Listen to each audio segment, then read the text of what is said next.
On démarre en 99. Mais oui, j'attends qu'on me pose la question à savoir pourquoi Diakas a choisi le vocal bègue. Oui, c'est la question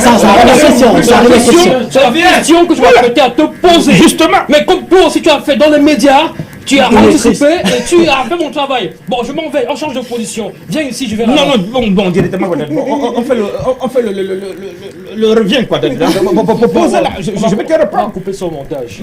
Bon, voilà. Alors, on revient au niveau du portrait là. Bon, juste après le portrait, on applaudit encore. Magnifique portrait réalisé par Willy Michael ce soir. Alors, Diakas, qu'est-ce qui t'inspire ce personnage de Beg? Justement, c'est une question qui revient le plus souvent.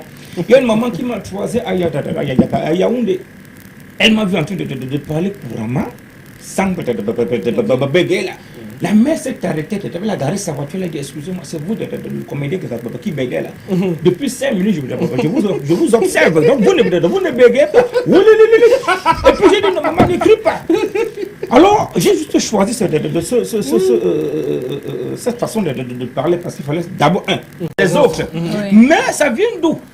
De deux personnes, d'abord un oncle. Pendant les réunions familiales, c'était un bègue.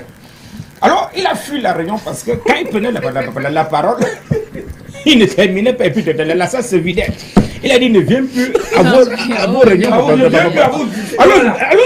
Alors, Diakas, directement, tout jeune, j'ai dit bon, quand le père n'est pas là, quand l'oncle ne venait pas, je me mettais dedans à sa place. Quand on lançait les divers, je me levais donc. Tu le mitais. Et voilà. Parce que juste pour dire seulement famille, pour qu'on reprenne. Non, c'était la catastrophe. On vidait la salle. Il disait famille, donc pour quand même saluer la famille, puis ça faisait rire. Quand il n'était pas là, donc je devenais lui-même l'oncle. Alors ça faisait rire ma famille, ça faisait rire le quartier. On m'invitait déjà dans des anniversaires, les funérailles, les veillées et tout. Alors, quand ça fait rire 10, 20, 100, 200 personnes, je dis, attends, moi qui me fais dans la comédie, ça peut être pour moi un style. Deuxièmement, Fingon Charla peut témoigner ça parce que nous, on avait, parce que Fingo et moi, nous sommes nés dans le même quartier, en Colmita, grandis ensemble. Voilà. Quartier des bagarreurs. Oui, quartier de délinquants. La majorité des comédiens viennent d'abord dans les quartiers voyous. Voilà, c'est un peu ça. Ça met déjà en est la preuve. Ouais, c'est bien. Alors, donc, on avait un vendeur de cassettes à l'entrée du quartier, quoi. Cacao. Donc, c'est pas cacao. Finis bien mes mots. Du quartier. Alors, nous, on allait là-bas parfois de le provoquer. On n'avait même jamais acheté une cassette. On l'appelait Désiré Kouani. Bon, père son âme, il était mort. Alors, quand nous, on venait là, on dit Grand Désiré dit ouais. Tu as le nouveau, ça médico. Il dit ça chante comment? Alors, comme il était bête, on me met des sons qui n'existaient même pas. Fingon était dans la bande. S'il regarde l'émission, il va se rappeler. On commençait à le dire, Nathan dit, on dit n'importe quoi. Le Désiré dit, moi, j'ai pas encore le morceau. Alors, tellement ça nous faisait rire. Si bien qu'à un moment donné, il dit, ben attends. Pendant que on était même dans le parlement, Diakas revenait dans le couloir et je jouais Désiré. J'ai demandé vos morceaux, comme si je suis à la discothèque. Et voilà, ça faisait rire, même Fingon pouvait mourir de rire. Alors voilà pourquoi quand je démarre, donc c'est quand on lance la chaîne qu'on connaît, à la Fingon dit gars, si vous démarrez là, il faut faire avec ton vocal. Donc du coup j'ai choisi le vocal belge.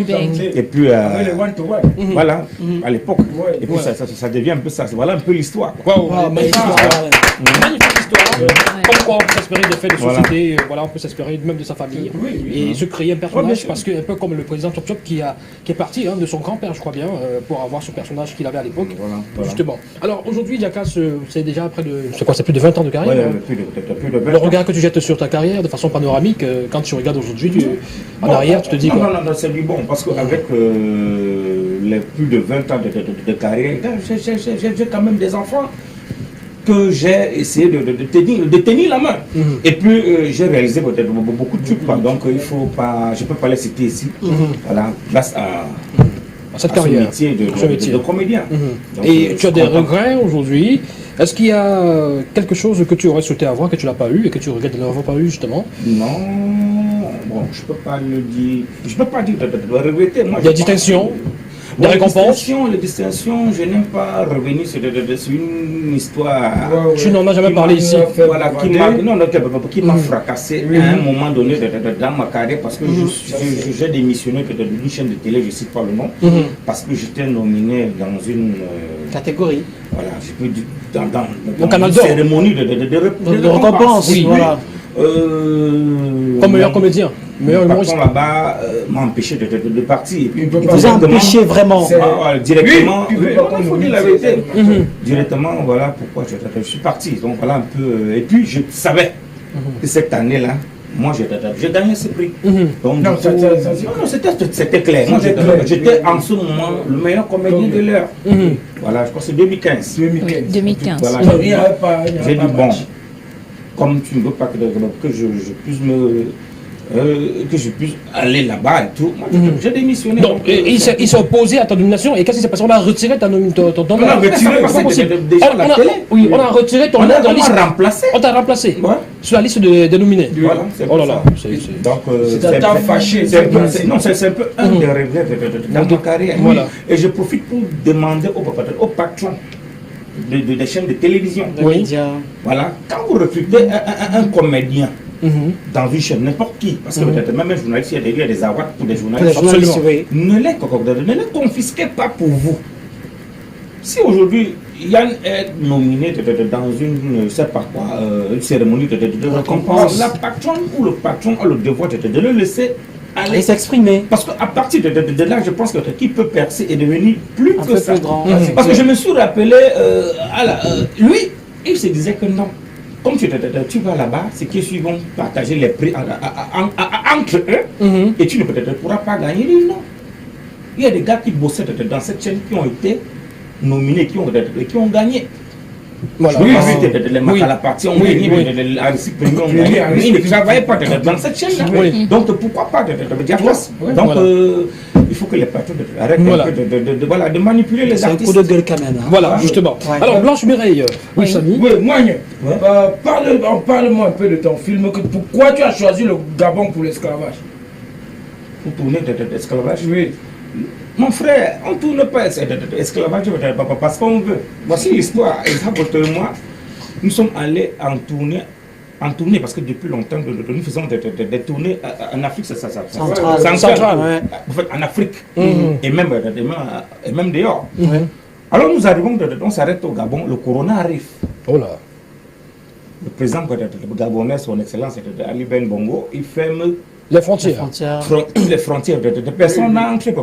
Personne ne sort. Et dit boîte de nuit de fermer, de lieu de rassemblement, de spectacle fermé. Alors, exactement, moi nous sommes bloqués au Gabon. Il faut vivre. Il faut nourrir nos familles. Ici, au Cameroun. Voilà, du coup, là, pendant que nous sommes dans nos marches, parce qu'au Gabon, il y a encore, moi je peux appeler ça encore de l'esclavage.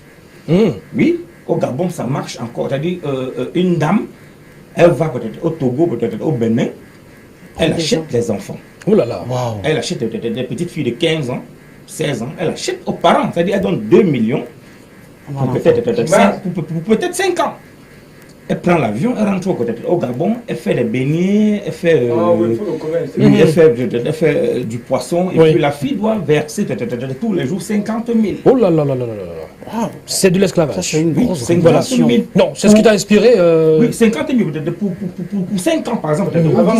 Alors, et ça, au moins, nous avons tellement vu ça, et puis ça nous a inspiré. Il faut dire que c'est Zach qui écrit d'abord ça. Voilà, parce que dès qu'il tombe sur l'histoire, nous en parlons. Il est un scénariste, quoi. En fait, il a un talent de scénariste. Au fait, c'est que nous constatons les faits. Et le lendemain, il me dit, gars, moi je vais écrire. Bon, il écrit donc, et puis nous allons rencontrer. Il faut avouer qu'il y a des Camerounais qui nous ont soutenus. Je peux citer Louis XIV, le chef Balévin de Libreville, ils sont nombreux et tout. Voilà, Pascal le riche, de client roi et tout ça. Oui. Nous sommes allés de les rencontrer. Il faut dire que les Camerounais du Gabon Gabon sont très solidaires, sympas et solidaires, voilà. social même. Oui. Ils ont dit, gars, vous êtes bloqués, il faut quoi? On a dit, il faut l'effort, nous voulons tourner un film sur l'esclavage. Oui. Normalement, ce film, nous, on tournait, c'est ce film pour faire l'avant-première à Libreville, au Gabon, dans les provinces et tout. Mais le confinement ne faisait que... Voilà. Voilà. Donc, voilà pourquoi nous avons fait ce film au Gabon. Au Gabon, voilà, il a compris. Blanche Mireille. Oui, alors Jackass, tout à l'heure tu as dit, c'est une phrase. C'est pas Jackass, c'est une Jackass. Jackass. Oh, mais laisse-la. Elle dit un peu. Moigné.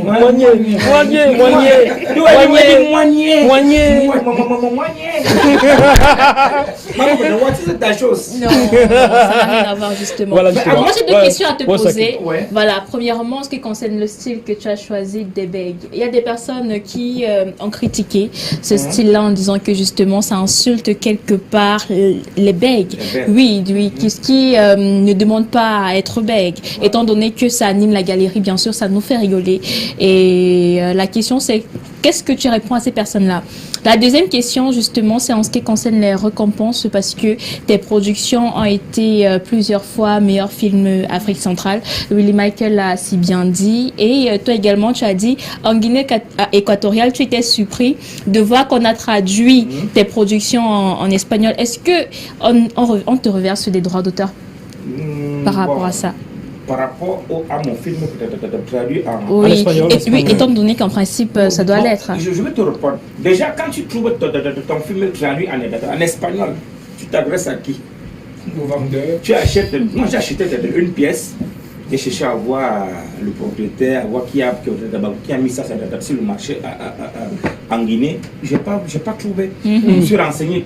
Je viens. Voilà. Et puis, qu'est-ce que je fais? Et de façon générale? Pour moi, c'est une piraterie. Voilà, d'accord. On ne sait pas qui on va attaquer. On va attaquer tout. Parce que j'ai tout fait pour rencontrer le vendeur. M'a dit, moi j'achète ça au marché, puis je revends. D'accord. Maintenant pour la première question de la première question, justement, par rapport au bégaiement. Très belle question. Maman, est-ce que c'est que le 22 octobre, c'est la journée internationale des bègues? 22 octobre, tous les 22 octobre, l'association des bègues m'invite. Très contente en plus de cette association parce que la première édition, quand Jackass arrive là-bas, maman, je ne bégaye pas, c'est vrai. Je trouve environ 300 bègues. Oh là là. Chacun peut-être à sa façon. Oh là là. Alors, je suis au vestiaire, à un moment donné, peut-être, on me passe. Je fais le show, les gars, ils sont contents. Et quand tu ris, au sans bégayer? Je ne sais pas. Non, mais surtout, juste pour il peut faire rire en bégaye. Voilà. Surtout que même en chantant, le bègue ne bégaye pas. Mais le petit pays, c'est un bègue. En passant, il faut le dire. Salut, Mundi, voilà. Alors, j'arrive là-bas, je finis mon show. Je prenais peut-être un jus à côté. Ils sont arrivés peut-être au moins 5, pour te dire. J'ai serré le cœur, je suis même vite parti parce que en restant là-bas, si je me mettais à rire, les gars devaient penser que je me moque d'eux. Il est venu, il a commencé à faire. Je n'ai pas. Il dit ouais. Est-ce que tu sais que tu nous as mis en haut? Parce que le bègue aime bien quand on t'a mis ses phrases. Voilà. Est-ce que tu sais que tu nous as mis en haut? Il dit en haut, il est gentil. Voilà. Maman, tous ces bègues étaient tellement contents de Jackass parce qu'il y a un truc. Ils disent au caca. L'autre dit au caca. Au quartier. On m'appelle Jackass. Donc moi je suis déjà une star. Donc à la fin. Ils ne se plaignent pas, ils se sont dit, voilà quelqu'un qui nous met en haut, qui fait comme nous, qui est une star. Voilà. Donc je n'ai pas fait ça pour me moquer des bêtes, j'ai juste fait ça pour qu'ils n'existent pas. D'accord. C'est ça, c'est vrai. Ok, rapidement quelques messages et puis on va sortir avec Jackass. Alors, moi c'est le 12. Je veux savoir si le grand Jackass parle clair. Je pense qu'il a eu sa réponse. Salut à vous sur le plateau. Je suis fan de Jackass. Beaucoup de courage à lui. Mais c'est une maman ou c'est un papa? Le message n'a pas été signé. Bonsoir à vous sur l'antenne.